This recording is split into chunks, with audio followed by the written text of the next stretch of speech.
नमस्कार, the idem interaction में आपका स्वागत है। केरल से पहला ट्राइलिंगुअल पोर्टल है द आइडम। इसका कार्यक्रम, इसका प्रोग्राम्स मलयालम, इंग्लिश, हिंदी तीनों भाषा में आता है सबटाइटल के साथ। आज मेरे साथ आइडम इंटरैक्शंस में उत्तर प्रदेश के विशिष्ट व्यक्ति deputy chief minister Dinesh Sharma ji है, डॉक्टर दिनेश शर्मा जी है। डॉक्टर दिनेश शर्मा, नमस्कार। Welcome to this program. Thank you. चुनाव तो अपना लास्ट फेज तक बढ़ते जा रहा है, तो तरह तरह के लोग आंकड़े भी बताने शुरू कर दिए हैं, लेकिन आप इस चुनाव को किस नजरिए से देखते हैं? देखिए, पूरे देश में मैं समझता हूं कि उत्तर प्रदेश का ये 2022 का चुनाव बिल्कुल अलग सा है। पॉलिटिकल पार्टी चुनाव लड़ती थी जहां पहले, इस बार का चुनाव जनता लड़ रही है। और इसका मूल कारण ये है कि केंद्र सरकार और प्रदेश सरकार का जो बेहतर समन्वय हुआ है, गांव-गांव जो सरकार की योजनाओं का लाभ मिला है, खासतौर से गरीब वर्ग को, जाति पात के दायरे को तोड़ते हुए, संप्रदाय के दायरे को तोड़ते हुए, तो ये चुनाव में घर घर लाभार्थी लाभान्वित हुए हैं। और कोई साहित्य घर ऐसा हो गांवों में जिसके वहां पर किसी न किसी योजना का लाभ उससे ना मिला हो।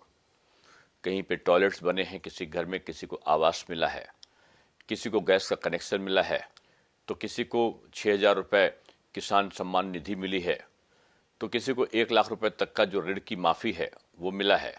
विभिन्न प्रकार की योजनाओं के साथ साथ 10 किलो अनाज, उसको गेहूं, चावल, शक्कर, नमक और तेल, ये उसको मिला के 10 किलो हर परिवार को, गरीब परिवार को, बगैर जाति और धर्म देखे 2 साल से दिया जा रहा है। तो ये इस प्रकार की सुव्यवस्था, जिसको कहते हैं सुशासन, ये निचले स्तर पर देने का काम सरकारी स्तर पर हुआ है और उससे सीधे प्रभावित हमारा चाहे किसान हो चाहे नौजवान हो, सभी प्रभावित हुए हैं। 4.5 लाख के आसपास सरकारी नौकरी दी है। शायद आज़ादी के इतिहास में इतना बड़ा फिगर कभी नहीं हुआ। तो आज जो हमने संकल्प पत्र किए थे, 100% हमने उसको पूरा किया है। जो 2017 में हमने जो संकल्प लिया था, और जो संकल्प नहीं भी लिया था उसको भी हमने पूरा किया है। तो आपका आर्गुमेंट है कि एक ऑलराउंड डेवलपमेंट और जनता की वेलफेयर, जनता का क्षेम के लिए काम हुआ है। निश्चित रूप में।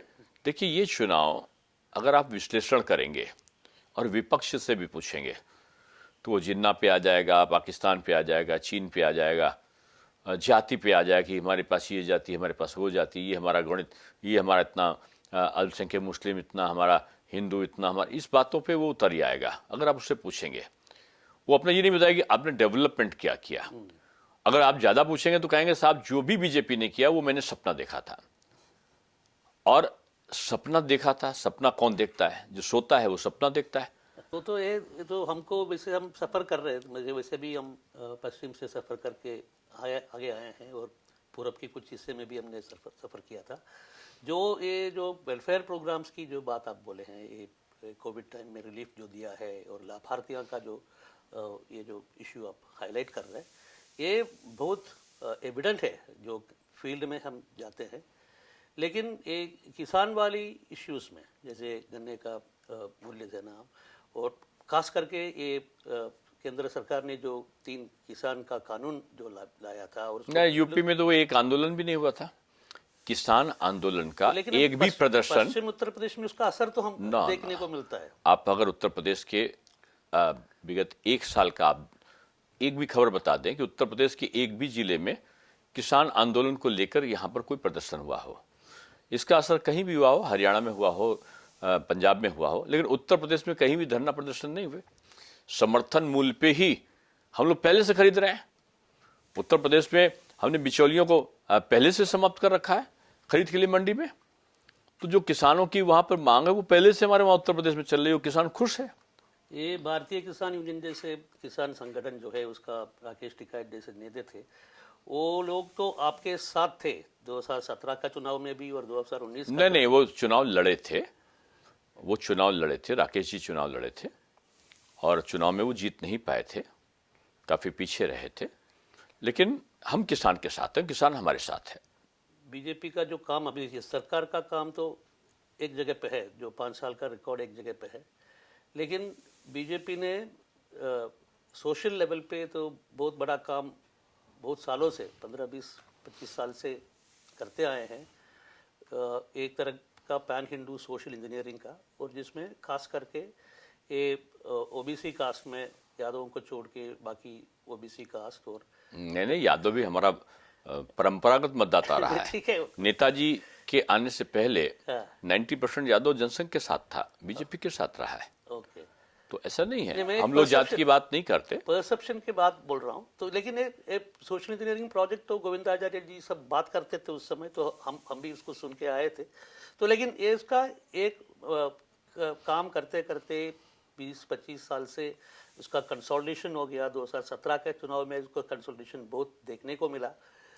तो अभी एक स्ट्रीम ऑफ ओपिनियन, एक वातावरण ऐसे लोग बनाने का प्रयास कर रहे हैं, खास करके जो मंत्री छोड़ के गए थे लास्ट में स्पेस में चुनाव के पहले, मंत्री और एमएलए छोड़ के गए थे बीजेपी से। तीनों हार रहे हैं, ठीक है। जो छोड़ के गए जनता ने उनको छोड़ दिया। हाँ।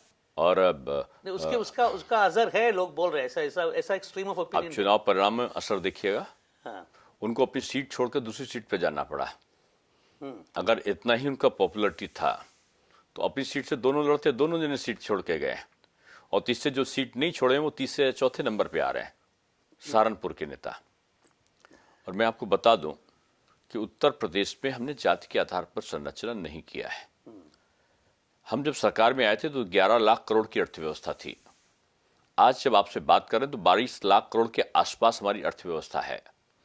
जब हम आए थे 2 लाख करोड़ का हमारा बजट लगभग था, आज 6 लाख करोड़ का बजट है हमारा। हर घर बिजली देना, हर घर टॉयलेट देना, हर लोगों को मकान देना। उसके बाद ये भी एक देश की सबसे बड़ी क्रांतिकारी योजनाओं में से एक है। लेकिन ये सब डेवलपमेंट के बावजूद ये नीति आयोग का डेवलपमेंट इंडेक्स में उत्तर प्रदेश नीचे क्यों आता है? नहीं, कहाँ नीचे आया? अब तो हमने आपको बताया, ये जो मैंने आपको डेटा बताया, डाटा आपने बताया, ये नीति आयोग के ही हैं। उन्होंने सेकंड अर्थव्यवस्था हमको माना है, सेकंड लार्जेस्ट अर्थव्यवस्था हमको माना है। पॉलिटिकल लेवल पे बात करेंगे और सोशियो पॉलिटिकल लेवल पे बात करेंगे तो एक तरफ का बैलेंसिंग एक्ट के बारे में सरकार का शुरुआत से ही बात था कि मुख्यमंत्री एक ठाकुर वंश का है, ठाकुर कम्युनिटी से हैं, और आप 2 डिप्टी चीफ मिनिस्टर्स, एक को बैकवर्ड कास्ट कम्युनिटी से और एक ब्राह्मण कम्युनिटी से लेके आया, बैलेंस करने के लिए लाया है। देखिए, मुझको लगता है जब अगर आप मेरी बात कर रहे हो तो मैं अपने बारे में बताऊं। मैं एक वार्ड का कार्यकर्ता, जहां आप बैठे हो, जहां पे पूज्य दीनदयाल उपाध्याय जी काफी समय रहे हैं, इसी घर पे जहां आप बैठे हो, उसके कारण संगठनात्मक अनुभव के आधार पर हमारे वहां चयन होता है, जाति के आधार पर नहीं होता है। तो फिर भी जात एक रियलिटी है ना उत्तर प्रदेश में, जात का रियलिटी तो है, वो उसको कैसे नकार कर सकते? देखिए, जात और परिवार की परिकल्पना विपक्ष में होती है। जैसे आप पूछो कांग्रेस का अध्यक्ष कौन होगा, तो लोग यही बोलते थे मोतीलाल जी होंगे। मोतीलाल जी के बाद कौन होगा? जवाहरलाल जी होंगे। जवाहरलाल जी के बाद कौन होगा? तो लोग कहते इंदिरा जी होंगी। इंदिरा जी के बाद कौन होगा? राजीव जी होंगे। राजीव जी के बाद कौन होगा? सोनिया जी होंगी। सोनिया जी के बाद कौन होगा? राहुल जी होंगे। राहुल जी के बाद कौन होगा? प्रियंका जी होंगी। प्रियंका जी के बाद कौन होगा? प्रियंका जी के बच्चे होंगे। हम जाति और धर्म के आधार पर नहीं, हम क्रिया और कर्म के आधार पर पदों का विभाजन करते हैं। हिंदुत्व का आइडियोलॉजिकल प्रीमाइस ही कास्ट को तोड़ना है, निश्चित रूप में। वो तो है। और प्रदेश आपको 5 साल में जाति के बंधन से मुक्त हुआ है प्रदेश। तो कुल मिला के ये डेवलपमेंट का और जो वेलफेयर का और सेफ्टी और जो सिक्योरिटी का, ये सब का पॉजिटिव वोट बीजेपी को मिलेगा। तो निकल के अपने आप आ रहा है। आप ही थोड़ा एक छोटा सा आंकड़ा हमको बता दीजिए कि कितनी सीट का उम्मीद है आपको? आज मैं हिंदू के साथ बात करके कह रहा हूं, बीजेपी अपने पिछले रिकॉर्ड के करीब उसको क्रॉस करते हुए दिखाई पड़ेगी। पिछला जो आंकड़ा हमने पाया था, सपा, बसपा, कांग्रेस और एमआईएम का जो योग होगा वो 100 के आंकड़े को पार नहीं करेगा। तो देश की संस्कृति और संस्कार अपने आप प्रतिस्थापित होकर एक अपने उच्च सम्मान को प्राप्त करते हैं। तो ये काम सपा बसपा कांग्रेस नहीं कर सकती। क्यों? अगर ये धर्म को मानने वाले जो लोग होते हैं ना, ब्राह्मण यहां पर हो गया, ब्राह्मण चाहता क्या है जाति आधार पर? वो सम्मान देवी देवताओं का चाहता है, वो अपनी आध्यात्मिक संस्कृति का अनुरक्षण चाहता है। सपा बसपा कांग्रेस नहीं कर सकते कि आज राम जन्मभूमि के संदर्भ में माननीय सुप्रीम कोर्ट की बड़ी बेंच के द्वारा निर्णय देने के बाद भी आज तक सोनिया गांधी जी, आदरणीय सोनिया जी, आदरणीय राहुल गांधी जी, आदरणीय प्रियंका गांधी जी, आदरणीय नेताजी मुलायम सिंह जी, आदरणीय अखिलेश जी और आदरणीय बहन जी आदरणीय बहन जी कुमारी मायावती जी आज तक रामलला का दर्शन करने के लिए नहीं गए। लेकिन ये बीजेपी क्यों? क्योंकि उन पे सांप्रदायिक थप्पा न लग जाए। बहुसंख्यक का सम्मान करने से इसलिए बचते हैं कहीं वो सांप्रदायिक ना कहलाए। ये जो डुअल पॉलिसी है अब उसको उत्तर प्रदेश ने नकार दिया है।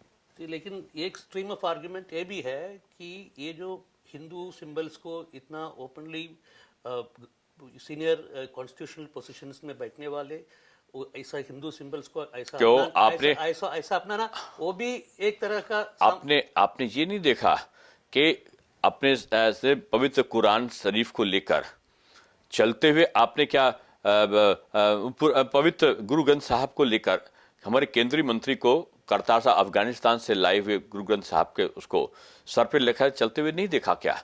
ठीक है, ये सब लंबा डिबेट का विषय है। हम तो वैसे मैंने पहले बोला था ये आइटम आपके पास दोबारा भी आएंगे, हिंदू भी आएंगे और आपसे ये डिस्कशन का ये सिलसिला जारी रखेंगे।